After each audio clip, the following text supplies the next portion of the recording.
네, 안녕하세요. 오늘이 두 번째 시간입니다. 전번 시간에 말씀드린 내용에 대해서 느낌이 어떠셨는지 궁금하기도 하네요. 오늘은 아동의 정상 발달에 대해서 말씀을 드리겠습니다. 전번 시간에 잠깐 말씀드렸던 건데 다시 한 번 더 간단하게 말씀드릴게요. 제 전체 프로그램이 가족들을 위한 프로그램, 직원들을 위한 프로그램, 가족과 직원들 공동 프로그램, 또 음악 이야기 이렇게 네 파트로 되어 있습니다. 가족들을 위한 프로그램으로는 오늘이 두 번째 시간이죠. 전번에 이제 건강에 대해서 말씀드렸고 오늘은 아동의 정상 발달에 대해서 말씀드리겠습니다. 오늘 말씀드릴 내용은 대략 이런 내용으로 말씀드리겠습니다. 발달의 개념, 발달 이론의 공통적인 특성, 발달의 개인적 차이, 그리고 태아기, 영아기, 걸음마기, 학령전기, 학령기 이런 순서로 말씀을 드리겠습니다. 발달의 개념입니다. 발달이라 그러면 누구나 다 알고 있는 것처럼 그렇게 생각이 되지만 발달 이론에서의 발달은 특이한 의미를 갖고 있습니다. 그래서 그 내용들은 좀 알아두시는 게 좋을 것 같아요. 우선 성장, 성숙, 발달, 분화, 통괄, 계층적 재조직 이렇게 되어 있습니다.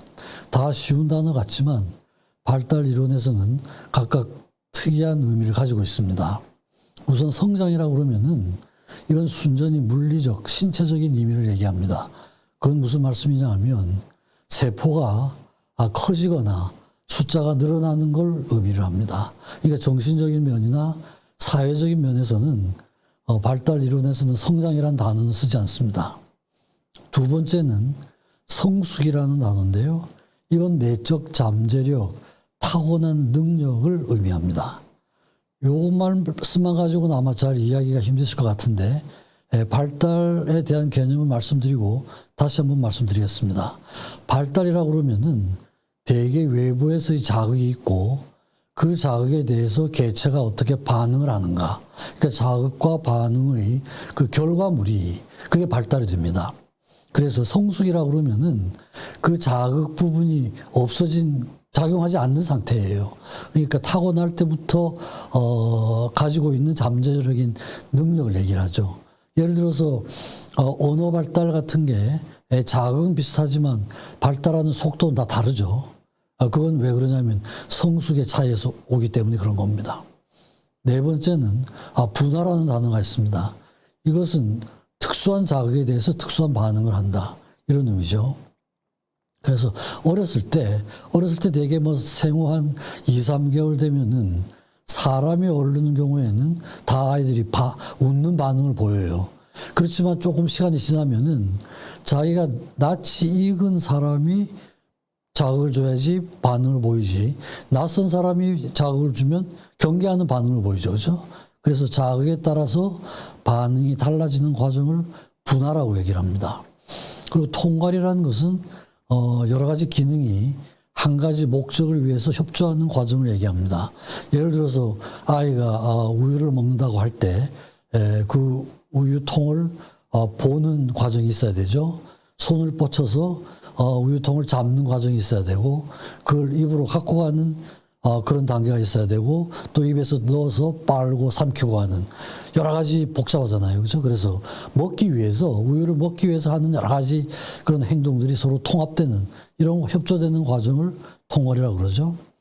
계층적 재조직이라고 하는 건 발달은 이제 단계적으로 일어납니다. 발달은 단계적으로 일어나는데 새로운 단계에서는 새로운 기능이 출현한다는 거예요. 예를 들면은 아이들이 어린 시절에 여러 가지 언어를 배우게 되죠. 두 단어, 세 단어 이런 문장을 하다가 어느 시점이 되면은 농담을 이해하는 시점이 오게 됩니다.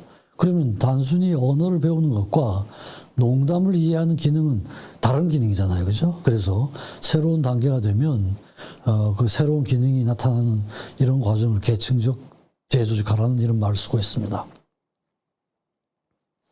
발달 이론은 수도 없이 많습니다. 각 발달 이론 학자들이 다 자기들의 이론이 있는데 그걸 제가 여기서 다 말씀드릴 수는 없고 그런 모든 발달 이론의 공통적인 특성만 몇 가지 말씀드리겠습니다. 첫 번째는 모든 발달은 단계적으로 일어난다. 계단식 발달을 한다 이런 겁니다. 그러니까 직선적인 발달이 아니라는 의미죠. 직선적인 발달이 아니라 계단식 발달입니다. 그렇죠? 단계가 있고 두 번째는 각 단계마다 아동이 반드시 이루어야 할 발달 과제가 있습니다. 그런 과제가 있고 세 번째는 한 단계의 발달 과업이 성공적으로 이루어지지 않으면 다음 단계의 발달이 일어나지 않는다. 이 세 가지 원칙은 많은 발달 이론의 공통적인 그런 특성들이라고 할 수가 있습니다. 그래서 이런 발달 과정에서 어느 일정한 단계에서 고정이 되고 더 발달이 안 된다거나 그렇죠? 또 일정한 상태로 단계까지 발달이 됐는데 그 전 단계로 다시 되돌아간다거나 이걸 이제 퇴행이라고 그러죠. 그죠? 그러면 이렇게 되면 이건 이제 정상 발달에서 벗어나는 그런 발달이 되겠습니다. 발달은 여러 가지 개인별 차이가 있죠. 이 개인별 차이가 아까 제가 말씀드린 그 성숙에 해당하는 거라고 할 수 있습니다. 같은 자극이라도 그 자극에 대해서 반응하는 차이가 다 다를 수가 있거든요. 남녀 성별의 차이가 있고 기질은 이건 아동들이 처음 태어났을 때 가지고 있는 어떤 그런 성격적인 행동적인 특성을 얘기합니다. difficult child, 아주 힘든 아이들, 적응하기가 힘들고 까다로운 아이들이 있고 또 쉽게 적응하는 환경에 대해서 easy child라고 그러죠. 아주 온순한 아이, 순한 아이 이런 아이들이죠. 그 다음에 slow to warm up child, 어떤 그 상황에 부딪히면은 분위기를 좀 보죠. 뜸을 좀 들이다가 서서히 적응해 나가는 이런 걸 이제 슬로우 투 웜업 차일드 이렇게 해서 이런 기질의 차이에 따라서 발달의 차이가 있을 수도 있죠. 또 뇌 손상이 있다거나 신체적인 질환이 있다거나 또 환경적인 요인, 유전적인 요인 뭐 이런 거에 의해서 개인별 차이가 있을 수가 있습니다. 그게 이제 되게 인트로덕션 부분이 되겠고요. 이제 태아기의 정상 발달을 보죠. 수정란에 대해서는 전번도 말씀드렸죠. 약 4조 5천억 분의 1의 확률로 어떤 특정한 수정란이 만들어지고 태어날 때 약 2조 개가 되고 성장하게 되면 60조 내지 100조 개의 세포를 가진 인간이 됩니다. 수정 후부터 약 2주까지를 배종기라고 그러죠. 저미널 스테이지. 그 다음에 수정 후 3주부터 8주까지를 배아기라고 그럽니다. 그리고 지금 말씀드리려고 하는 이 태아기는 9주부터 태어날 때까지 40주까지를 태아기라고 그렇게 얘기하죠. 그래서 자궁 내에 있다고 다 태아기가 아니죠. 수정 후에 약 9주부터 태어날 때까지를 태아기라고 이렇게 얘기를 합니다. 태아기에도 여러 가지 이제 발달이 일어날 수가 있죠. 7, 8주는 이건 배아기 때인데요. 반사 운동은 요 시기에 일어나고 청각기관은 3, 4개월, 또 12, 내지 16주면은 청각기관이 발달이 됩니다. 그러니까 모든 감각기관 중에서 가장 먼저 발달하는 게 청각기관이에요. 그래서 자궁 내에서도 태아들이 소리를 듣고 있습니다. 태교 그러면 이제 어머니하고 사이의 관계를 얘기를 하죠. 그래서 아이를 가졌을 때 어머니가 해야 될 거, 조심해야 될 거 이런 게 태교인데 뭐 아주 상당히 우리나라 태교가 과학적인 근거를 갖고 있는 경우들이 많아요. 태어나기 전이라도 조심해야 될 사항들이 상당히 많죠. 그런 태아에 여러 가지 영향을 미치는 요인들이 있는데 뭐 임산부가 질병 걸리는 경우 풍진 같은 게 이제 유명하죠. 그 다음에 약물 복용, 탈리도마이드 아주 유명한 약입니다. 초기에 나왔다가 나중에 이건 이제 사지가 생기지 않는 그런 병에 걸리죠.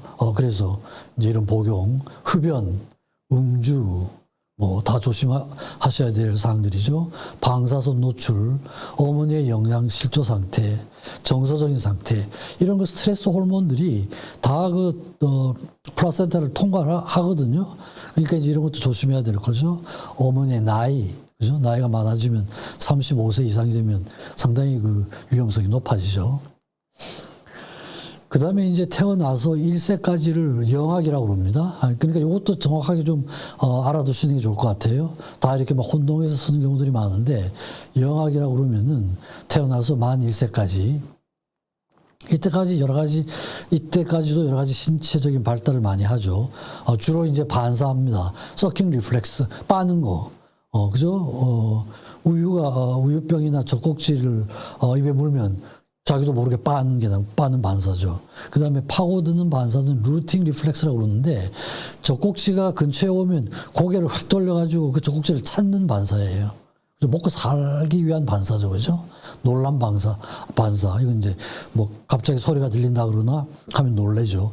동공 반사. 이건 이제 테스트를 하면 빛이 들어가면 동공이 작아지는 반사죠. 눈 깜빡거림 반사. 이건 뭐 지금도 커서도 나타나 있는 거죠. 그죠? 이거는 눈을 깜빡거리지 않으면은 안구가 말라서 썩게 됩니다. 눈을 깜빡거림으로써 눈물이 안구 전체를 촉촉하게 적셔주는 그런 반사죠. 후퇴 반사는 통증이 가해지면 피하는 반사죠. 그죠? 그러니까 발바닥에 바늘을 찌르면은 발바닥을 자기 몸으로 후퇴하는 이런 반사죠. 모로시 반사라고 하는 건 위에서 떨어뜨리는 그런 진용을 하면 아이가 날개를 펴듯이 해가지고 그 속도를 조절하려고 하는 이런 반사입니다. 모로란 사람이 처음 발견을 해서 모로시 반사라고 그럽니다. 그 다음에 이제 신체적인 4가지 기능이죠. 숨을 쉬어야 되고, 혈액순환 체계가 확립이 돼야 되고, 체온, 소화, 이런 기능이 이제 갖춰져야 되죠. 몸 안에 있는 세포는 세포의 종류에 따라서 발달하는 상태가 조금씩 차이가 있습니다. 근육세포는 이미 태어날 때 세포 분열이 끝난 상태예요. 그래서 이제 그다음부터는 크게 막 커지는 이런 상태죠. 지방세포는 생후 첫 2년 동안 숫자가 증가가 되다가 또 감소가 됐다가 청소년기에 다시 증가가 됩니다. 신경세포는 생후 18개월까지 쭉 늘어나기도 하고 커지기도 하고요. 뇌는 청소년기까지 성장 발달을 하는. 그래서 기관에 따라서 그다음에 세포의 종류에 따라서 발달하는 속도는 약간의 차이가 있습니다. 사회성 발달도 상당히 중요하죠. 생후 4 내지 6주가 되면 눈 맞춤이 일어납니다. 이게 이제 영아들이 하는 최초의 사회성 발달이 눈 맞춤으로 보죠.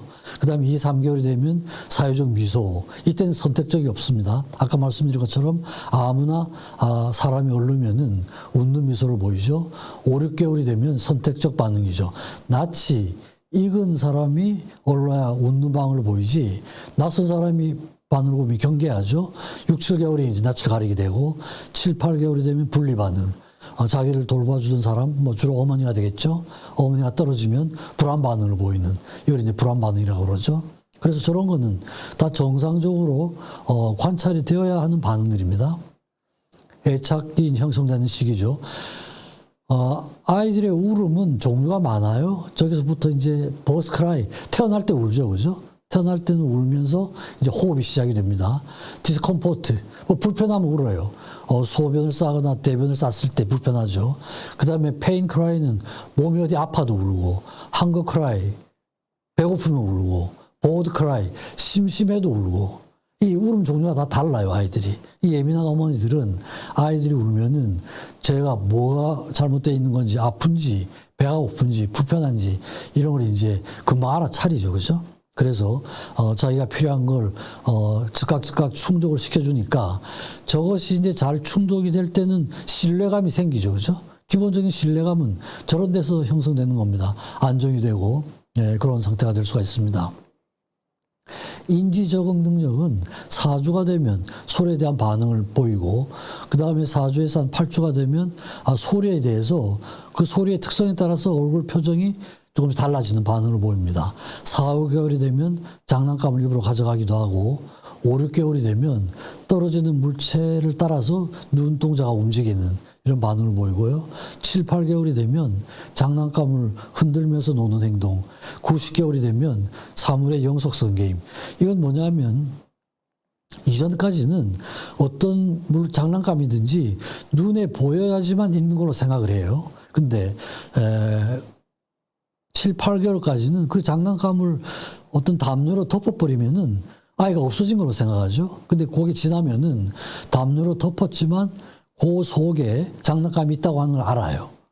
이게 영속성 게임입니다. 눈의 개념입니다. 눈에 보이진 않지만 그 담요 뒤에 물건이 있다는 걸 알죠. 그러니까 저때가 되면 담요를 들쳐가지고 자기가 좋아하는 장난감을 찾아내는 능력이 생깁니다. 모방 능력이 2주, 생후 2주가 되면 반사적으로 반사적으로 모방 능력이 생깁니다. 6개월이 되면 의도적인 모방이 되고요. 9개월이 되면 얼굴 표정에 대한 모방 능력이 생깁니다. 18개월이 되면 지나간 행동, 옛날에 자기가 경험했던 걸 모방하는 이런 능력이 생기죠. 언어 발달은 4주쯤 되면 이제 소리를 그냥 의미 없는 소리죠. 그리고 4주 내지 8주가 되면 자발적으로 옹알이를 하게 되고요. 8주에서 12주가 되면 단어 모음을 하게 되고 20에서 24주가 되면 다른 사람에 대한 반응으로 소리로 반응을 하게 되는 이런 능력이 생깁니다. 그 다음에 36주에서 40주가 되면 엄마 아빠 이 소리를 하는데 뜻은 알지 못해요. 그냥 엄마 아빠, 그래서 비특이적이라는 말을 씁니다. 엄마 아빠라는 단어를 쓸 수가 있고, 그게 지나면은 4주 동안 40에서 44주 동안 엄마 아빠 의미를 아는 엄마 아빠 단어가 나오죠. 그 다음에 좀 지나면은 단어 구사가 좀 늘어나고 48주가 52주가 되면 엄마 아빠 외에 두 단어를 구사를 할 수가 있게 됩니다. 그 다음에 개인적 자조 능력은 4 내지 8주가 되면 우유를 주려고 하면 그걸 이제 먹으려고 하는 자세를 취하게 됩니다. 그리고 8 내지 12주가 되면 안아주려는 자세를 취하면은 안기려는 이런 자세를 취할 수가 있게 되죠. 그 다음에 28에서 32주가 되면 스스로 물건을 잡을 수가 있고, 그게 지나면은 과자를 이제 먹을 수가 있습니다. 그리고 44주 내지 48주가 되면 다른 사람에게 장난감을 건네주는 이런 행동이 생깁니다. 운동 발달은 20주에서 24주가 고개를 가누고, 그 다음에 몸을 엎치고, 그 다음에 한 손에서 다른 손으로 물건을 옮기고, 36주에서 40주가 되면 혼자 이제 앉는 게 생기고요. 44주에서 48주가 되면 앉은 상태에서 공 가지고 놀기, 이렇게 되는데, 물론 지금 제가 이렇게 평균적인 나타나는 시기를 주로 이렇게 표현을 했는데, 개인 차이는 굉장히 많습니다. 그래서 혹시 이 기간 동안에 저런 행동이 나타나지 않더라도 크게 불안해 하실 필요는 없어요. 다 이제 단계는 그런 단계를 밟도록 돼 있으니까요. 그래서 이 영아기의 발달 과정을 보면 어머니하고의 사회적 유대 애착 관계가 상당히 중요하죠. 그죠? 그래서 그런 어떤 자기의 어떤 필요한 게 즉각적으로 충족이 되면 신뢰감이 생기고, 그게 이제 제대로 충족이 안 되면은 인간관계에서의 불신감이 생기니까 상당히 중요한 시기라고 할 수가 있죠. 영양 공급이 충분해야 되고 풍부한 자극과 애정이 상당히 중요합니다. 그래서 이제 요건 제가 다음 시간에 말씀드릴 내용입니다만, 요 시기에 생길 수 있는 여러 가지 질환으로는 자폐증이나 반응성 애착장애 같은 게 이 시기부터 시작할 수가 있습니다. 그 다음 시기는 1 내지 3주, 이제 토들, 걷기 시작한다고 그래서 걸음마기라고 그럽니다. 만 1세에서 3세까지입니다. 이때는 이제 운동 발달이 일어나죠. 15개월이 되면 뛰는 능력, 21개월이 되면 계단을 오르고 공 줍고 받기 하는 거, 36개월이 되면 세발 자전거를 탈 수가 있어요. 소운동은 2세가 되면 동그라미를 그리고 책을 넘기고 토막을 한 6개까지 쌓을 수가 있습니다. 3세가 되면 십자가를 그릴 수가 있습니다. 사회성 발달도 계속 일어나죠. 18개월이 되면 인형을 안아주고 먹여주는 이런 행동들, 21개월이 되면 또래하고 장난감을 공유할 수가 있고, 30개월이 되면 거울 속에 거울을 보면서도 자기인지 이걸 아는 게 한 30개월이 되면 알 수가 있습니다. 그리고 만 3세가 되면 자기의 감정 상태를 말로 표현할 수가 있습니다. 인지 적응 능력은 21개월이 되면 자기 그 도구를 사용할 수 있는, 자기가 필요한 장난감을 갖기 위해서 다른 도구를 사용해서 얻는다든지, 30개월이 되면 비슷한 모양끼리 서로 짝을 맞춘다거나, 36개월이 되면 두세 개의 물건을 헤아릴 수가 있고요. 그 다음에 색깔이나 나이를 댈 수가 있고, 42개월이 되면 사각형을 그리고 또 그때 크기를 서로 비교하는 이런 능력이 생길 수가 있습니다. 놀이의 형태가 이제 영아기에는 혼자 놀죠, 그죠? 혼자 노는 단독 놀이에서 이제는 또래하고 같이 놀기도 하죠. 근데 협동하는 놀이는 안 됩니다. 평행놀이라는 건 둘이 같이 앉아 있지만 각각의 놀이를 자기가 하고 싶은 놀이를 하는 그런 단계예요. 숙달 탐험놀이, 반복하면서 학습하는 이런 단계가 이 시기에 이제 일어납니다. 토막 쌓기, 자동차 놀이가 가능한 시기이기도 합니다. 언어가 이제 상당히 급격하게 발달이 되죠. 아까 말씀드린 것처럼 12개월 전후가 되면 엄마 아빠를 하게 되고, 그 다음에 12개월에서 18개월까지가 되면 약 50단어가 되는데, 주로 이제 명사, 제일 먼저 익히게 되는 단어가 명사예요. 그 다음에 동사, 이런데, 대개는 50단어가 되고, 적어도 한 50단어가 돼야 두 단어로 된 문장을 구사할 수가 있습니다. 만 2세가 되면 약 200단어가 됩니다. 그 다음에 30개월이 되면 자기의 이름을 댈 수가 있고, 만 3세가 되면 간단한 노래, 그 다음에 과거, 시제에 대한 이해가 생기고, 단어가 약 1000단어가 됩니다. 그러니까 만 2세에서 만 3세에 이르는 시기까지 언어 발달이 엄청나게 일어나죠. 그 다음에 42개월이 되면 형용사, 부사. 그러니까 그 전 단계는 주로 명사와 동사에 국한되다가 42개월이 되면 형용사, 부사가 나타나게 됩니다. 개인적 자조 능력은 15개월이 되면 신체의 일부분을 지적한다. 코가 어딨냐, 눈이 어딨냐 이러면 지적하는 게 한 15개월쯤 되고요. 18개월에서 만 2세가 되면 이제 수저질을 할 수가 있게 됩니다. 만 2세쯤 되면 간단한 옷 입기가 되고, 30개월이 되면 낮 동안에 이제 소변을 가리고, 36개월이 되면 물건 치우는 일에 협조하는 이런 능력이 생기게 됩니다.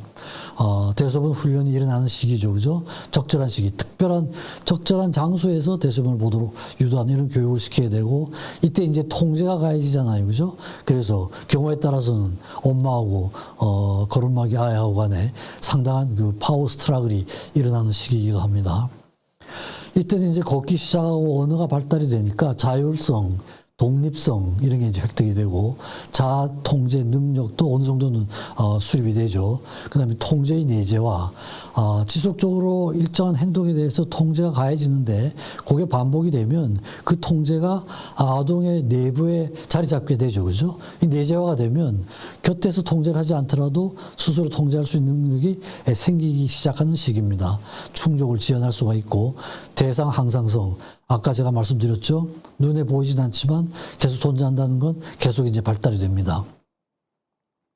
이 시기에 필요한 환경적인 요소는 부모들의 일관된 통제, 상당히 중요하죠. 충동 지연하는 훈련, 대소변 훈련 과정, 그 다음에 기본적인 옳고 그름, 더러운 거 깨끗한 거, 해야 될 일, 안 해야 될 일, 뭐 이런 것들의 기본이 가르쳐지는 시기가 이 시기입니다. 그죠? 그래서 상당히 중요한 시기라고 할 수가 있죠.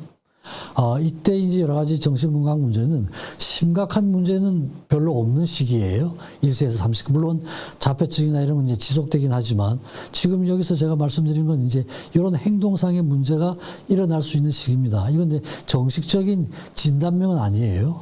엄지손가락 빨기, 그 다음에 숨을 갑자기 멈춘다거나, 분노 발작, 음식을 거부한다거나, 이식증이라고 하는 건 먹지 않아야 될 걸 이제 먹는, 대개 이 시기가 되면 구별하는 시기가 되는데, 이런 게 나타나는 시기이기도 합니다.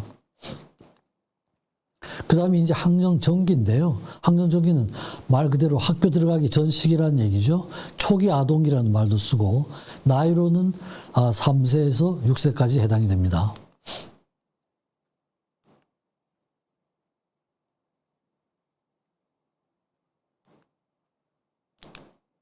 네, 요 그림이 몇 장 들어있네요. 이 시기도 이제 운동 발달이 일어나죠. 블록 쌓기가 좀 이제 복잡해지고, 한 발로 뛸 수 있는 게 이제 이 시기입니다. 공을 튀기면서 놀기도 하고, 또 또래하고 같이 볼을 주고받게 놀기도 하고요. 또 두 발 자전거, 6세가 되면 좀 훈련을 하면 두 발 자전거를 탈 수가 있습니다. 인지 적응 능력도 이제 많이 발달이 되죠. 4세가 되면 3개의 물건을 헤아릴 수가 있고, 4세 반이 되면 4개의 물건, 5세가 되면 한 10개까지 물건을 헤아리는 게 가능합니다. 그 다음에 5세 내지 6세가 되면 농담을 이해하기도 하고, 선악에 대한 이해가 좀 더 깊어지기도 하고요. 일상생활사에서 스스로 하는 능력이 이제 많이 발달이 됩니다. 놀이는 이제 많이 복잡해지죠. 협동놀이.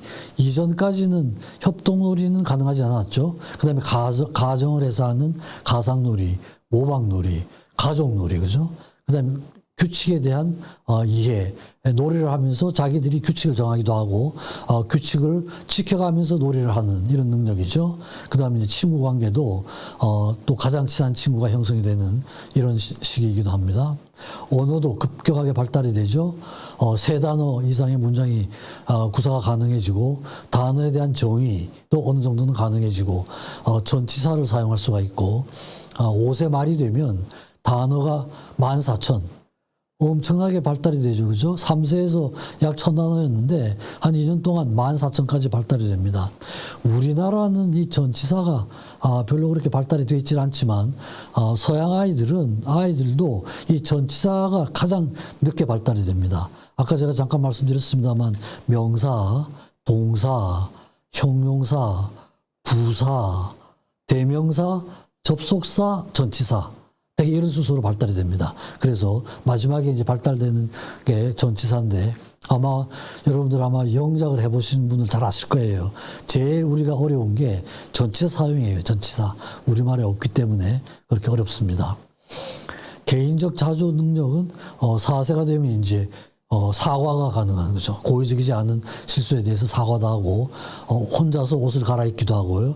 6세가 되면 이제 판단을 스스로 하고 혼자 행동을 하려고 하는 이런 이제 행동들이 나타납니다. 또래하고의 관계가 이제 관심이 증가가 되죠. 또 놀이가 상당히 발달이 되죠. 협조적인 놀이를 하면서 서로 싸우기도 하고 양보도 하고 또 서로 흉내내기도 하고 모방을 하기도 하고 이러면서 또래하고 관계에서 굉장히 많이 배우게 됩니다. 언어 발달이 좀 늦는 아이들도 또래하고 관계를 좋게 해주면은 발달이 빨라지는 이런 경우도 참 많아요. 그래서 이 시기는 또래하고의 관계가 얼마나 원만하고 얼마나 많은 시간을 갖느냐가 상당히 중요한 과제가 됩니다. 사회 문화적인 생활, 학습 이런 것도 좀 발달이 돼야 되죠. 그 문화 특유한 전통과 관습 이런 게 이제 학습이 되는 시기이기도 하고요. 주로 이제 부모를 통해 가지고 그런 행동적인 규범이나 문화적인 가치관을 배우게 되죠. 기본적인 예의, 범절, 사회적인 역할 이런 걸 해야 되니까 장차 커서 성인으로서 해야 될 일의 기본을 배울 수 있는 시기가 이 시기라고 할 수가 있습니다. 그러니까 아주 상당히 중요한 시기라고 할 수가 있죠. 이때 이제 필요한 환경적인 요소는 부모의 관계가 원만해야 되죠. 여러 가지 이제 성 역할 이런 게 발달이 되는 시기니까 이런 게 상당히 중요하고요. 그 다음에 풍부한 일상생활의 경험, 그죠? 밖에서 오는 자극이 상당히 중요하죠. 지적인 호기심, 상상력 이런 것도 이제 뇌의 발달과 더불어서 이런 게 상당히 발달되는 시기이기도 합니다. 여러 차례 말씀을 드렸습니다만 또래하고 재미있게 놀 수 있는 기회 이걸 통해 가지고 사회성 발달이 되기도 하고 인지적인 발달 이런 것도 상당히 일어날 수 있는 그런 시기입니다. 이때는 이제 또 여러 가지 그 발달되어야 할 과제들이 많으니까 여러 가지 이제 정신 건강 문제들이 생길 수가 있습니다. 첫 번째는 형제 간 경쟁 장애. 요 내용들은 나중에 다음 시간에 걸쳐서 제가 다 말씀을 드립니다. 그 이제 동생들이 태어날 수 있는 나이잖아요. 그러니까 동생이 태어나면 그 샘 부리는 이런 것도 아주 심하면은 저희들이 형제 간 경쟁장애라는 이런 걸 붙이기도 합니다. 그 다음에 자유행위. 이것도 이 자체는 병명은 아니에요. 근데 우연히 자극이 돼가지고 나에 맞지 않는 일종의 놀이이긴 한데 나에 맞지 않는 놀이죠. 그죠? 그래서 이런 행동들. 그 다음에 수면이 안정되게 돼야 되는데 거기에서 생기는 여러 가지 악몽이나 야경증, 몽유증 이런 게 생길 수도 있고요. 그 다음에 언어 발달이 아까 제가 말씀드린 것처럼 그렇게 빠른 시간 내에 엄청난 발달이 일어나는데 이게 이제 정상적으로 일어나지 않는 경우에는 발달성 언어장애라는 이런 말을 진단을 붙이기도 하죠. 그 다음에 유녀증, 유분증, 소대변을 가려야 되는 시기가 되잖아요. 근데 이제 적절한 나이에 가리지 못하면은 유녀증 또는 유분증 이렇게 해서 우리가 진단을 붙이기도 하고 요 진단 내용에 대해서는 다음에 이제 다시 또 말씀드릴 기회가 있을 것 같습니다. 그 다음에 이제 아동 발달의 마지막 시기라고 할 수가 있죠. 후기 아동기입니다. 학령기라고 그러죠. 말 그대로 이제 학교 입학을 해서 학교 생활이 시작되는 시기다. 나이로는 7세에서 12세 이렇게 이제 할 수가 있습니다. 학령기의 발달 과정은 여러 가지 이제 이 시기는 또 도덕성이 발달이 되기도 하고 또 여러 가지 새로운 지식과 기술 연마, 학교 들어가서 해야 될 게 많잖아요. 그죠? 그리고 또 물론 그 학령기 전에도 유치원 생활을 하면서 집단 생활 경험이 있지만 이제 좀 더 잦아지고 체계적으로 집단 생활에 적응을 해야 되는 이런 과제가 있습니다. 협동심, 양보심 이런 것도 이미 이전에도 기본적인 건 좀 배웠었죠. 그죠? 또래하고의 그런 놀이를 통해 가지고 규칙 준수하는 이런 게 이제 학교 들어가면서 해야 될 그런 과제들이죠. 그래서 이 학령기 아동의 정상 발달을 보면 우선 첫 번째는 자기 개념, 자기가 누군가, 자기와 타인을 구별하는 능력 이런 거에 대한 초보적인 개념이 생기게 되고요. 그다음에 성 정체성에 대한 남녀에 대한 역할에 대한 관심도 갖게 되고 또 이제 동성인 경우에는 동성의 성인과 동일치 않는 그런 경향이 있습니다. 그리고 남학생, 여학생에 따라 가지고 성에 따라서 행동이 어떻게 달라질 것인가 하는 것에 대한 기본 개념이 생기는 시기이죠.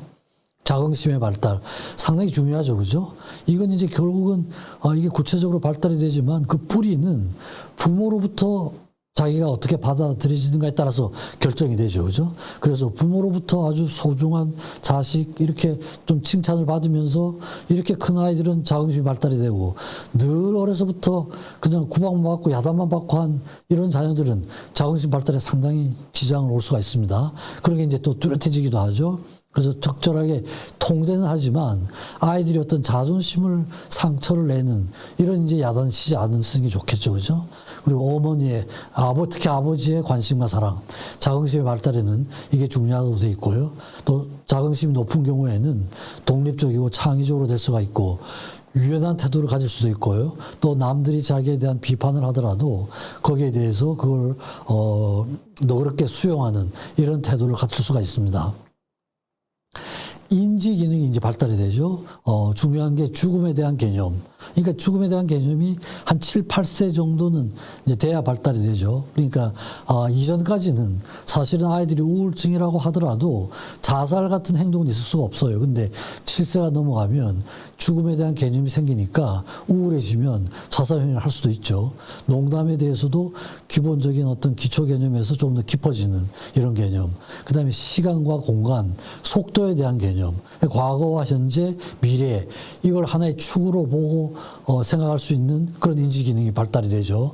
그다음에 만 7세가 되면 5개의 서로 다른 정보에 대한 게 그러니까 내용이 좀 다른 5개의 덩어리를 가지고 기억을 할 수가 있는 이런 겁니다. 그리고 자기 스스로 효과적으로 기억하는 방법을 고안해낼 수 있는 이런 인지 기능도 발달이 되고요. 논리적인 사고가 발달이 되는 그래서 여러 가지 인지 기능에서 급격한 발달을 이루는 시기입니다. 그 다음에 사회성 발달에 있어서도 물론 그 전까지도 그랬지만 타인에 대한 감정, 사고 이런 걸 이제 할 수 있는 거죠. 그리고 자기의 생각이나 감정, 행동이 타인의 관찰이 될 수도 있다. 타인의 그런 감정, 사고도 관찰을 하지만 자기가 타인의 관찰의 대상이 될 수도 있다고 하는 걸 이해할 수 있는 나이입니다. 그래서 한 12세, 물론 개인적인 차이가 많으리라고 생각이 되지만 12세 정도가 되면 공감 능력이 생겨요. 그죠? 공감 능력. 굉장히 중요한 능력이죠. 그죠? 공감 능력. 개인에 따른 차이가 굉장히 많긴 하지만 정상적인 발달을 하는 경우에는 12세 전후가 되면 공감하는 능력이 생길 수가 있습니다. 가족 관계에 있어서는 역시 이 시기도 부모하고의 관계가 가장 중요하죠. 가장 중요한데 점차 이제 부모로부터 살살 독립하고 자기의 정체성을 확립하려는 시도가 일어나면서 친구들하고 관계가 점차 좀 중요해지는 한 2, 3학년이 되면 친구하고는 속삭속삭 뭐 얘기를 하면서 무슨 얘기 했냐 그러면 부모한테는 비밀로 하는 이런 행동이 나타나는 학년이 대개 2학년 정도입니다. 그리고 또 부모가 여러 가지 이제 통제를 하게 되는데 통제가 지나치게 일어나는 경우에는 아동들의 그 독립에 장애적인 요소가 될 수가 있습니다. 또래 관계가 더 상당히 중요해지죠, 그죠? 그래서 여러 가지 부모가 설득을 하려고 그러면 잘 안 되다가도 또래가 충고를 해주나 그러면은 더 효과적으로 설득이 되는 그런 나이이기도 합니다. 점차 친구 관계가 더 중요해지고 이제 청소년기가 되면 엄청 중요해지는 시기가 되죠. 그죠? 그 기초가 이제 이때 시작이 됩니다. 그리고 또래 집단도 형성이 됩니다. 누가 이제 실험을 했는데 아동들을 이렇게 자동적으로 두면은 한 3일 정도가 되면 그 안에서 집단이 2개로 나눠진다고 그래요. 자동 나눠지고 한 일주일이 지나면은 그 집단 중에서 지도자 누가 제일 파워풀한가 이런 게 정해진다고 그럽니다. 그러면서 집단이 나눠지면서 경쟁적인 게임을 하게 되고 다른 집단에 대한 공격성을 가지게 됩니다. 협조적으로 되고 공격도 하게 되고 이런 게 이제 일어나는 게 이 시기가 됩니다. 또 이제 가까운 친구에 대한 개념이 그 전 시기하고는 상당히 달라져요. 6, 7세까지는 친구 그러면은 꼭 선물을 주고 받아야 되고 또 장난감이 있으면은 꼭 그것을 같이 공유를 하는 이런 관계라야 이게 친구다 이런 개념이고 그러니까 이제 심각한 갈등이나 이런 건 없죠. 근데 이제 9, 10세가 되면 꼭 저런 상태가 아니라 자기의 생각이나 감정 뭐 이제 이런 게 서로 공유하는 이런 상태가 돼야 친구라고 할 수가 있다는 걸 알게 되고 또 약속이 서로 굉장히 중요하고 약속을 하면 약속을 지키고 약속을 지키지 않으면 신뢰감이 깨지고 하는 이런 게 일어나는 시기가 이제 이 시기라고 할 수가 있습니다. 7세가 되면서 이제 학교로 들어가면 굉장히 큰 변화죠. 그 전까지는 늘 부모의 보호하에 있다가 이제 부모하고 떨어져서 학교로 들어가게 되니까 여러 가지 해야 될 과제들이 많습니다. 우선 부모로부터 분리가 되죠. 그래서 그 전까지 부모하고의 관계가 안정이 되어 있지 않았으면은 이 부모로부터 격리되는 과정이 굉장히 힘들어집니다. 그러니까 이제 여러 가지 장애가 생길 수도 있죠. 또 부모 외에 학교 선생을 부모와 비슷한 권위자로 받아들여야 되는 이런 과제가 있죠. 그 다음에 이제 학교의 규칙, 그 다음에 아주 구조화된 학습을 해야 되고요. 그 다음에 학교 내에서 여러 가지 그 학교의 규칙, 교칙에 대한 이해를 해야 되고, 그 다음에 이제 학교에서 뭘 해야 될 일들, 하지 말아야 될 일들, 이런 사회 관습에 대한 이해를 해야 되고, 그 다음에 공감 능력이 생긴다고 그랬죠. 공감 능력은 그래도 꽤 한 5, 6학년 정도가 돼야 생기는 능력이죠. 그 다음에 그룹 아이덴티티 이런 형성이 되고 또 이제 학습에 따라 가지고 그렇게 자기 계획대로 성취가 될 수도 있고 실패가 될 수도 있고 그죠. 그래서 자신감이나 열등감이 생기는 그런 시기이기도 하죠. 지식을 습득하고 기술 연마를 하는 이런 거고 약속, 신뢰, 성실 그죠 이런 게 친구 관계를 통해서 그런 그 사회성 이런 게 이제 상당히 중요하죠. 이런 과정들은 나중에 성인이 돼서도 지속적으로 지켜야 될 그런 과제들이죠. 그래서 이 학교의 과정과 이 적응이 상당히 중요한 문제가 되겠습니다. 그래서 이 학령기 시기에는 여러 가지 이제 복잡한 문제들이 생길 수가 있어요. 적응장애, 외상 후 스트레스 장애군, 정서장애, 뭐 불안장애, 뭐 이런 것들입니다. 나중에 제가 아마 이 질환 전체에 대해서 다 말씀드리기는 어려울 것 같고, 이 중에서 이제 대표적인 질환들은 제가 이제 다음 시간부터 걸쳐가지고 한 4시간에 걸쳐서 기본 개념들 뭐 이런 건 이제 제가 말씀을 드리려고 합니다.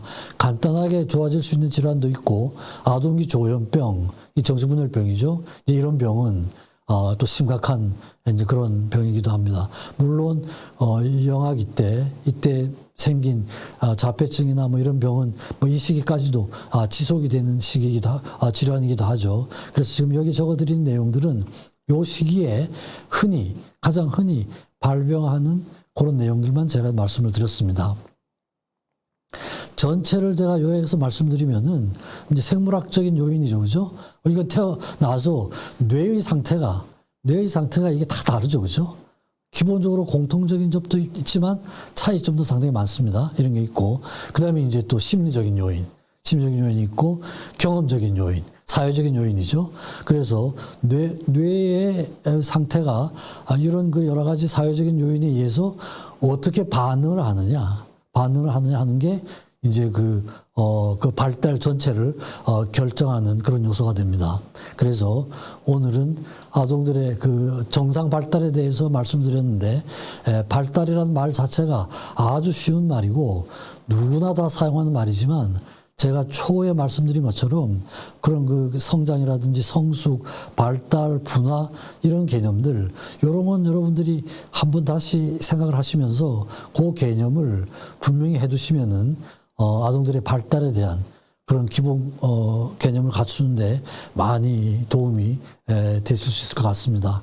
그래서 오늘은 아동들의 정상 발달에 대해서 말씀드리고 다음 시간부터는 이러한 발달이 정상적으로 일어나지 않는 경우 일정한 상태까지 발달이 됐다가 다시 퇴행하는 경우 이런 경우들에 대해서 이 발달 순서대로 영아기, 거름마기, 학령정기, 학령기 이 순서대로 그렇게 이제 말씀을 드리도록 하겠습니다. 네, 오늘은 이렇게 마치도록 하겠습니다. 감사합니다.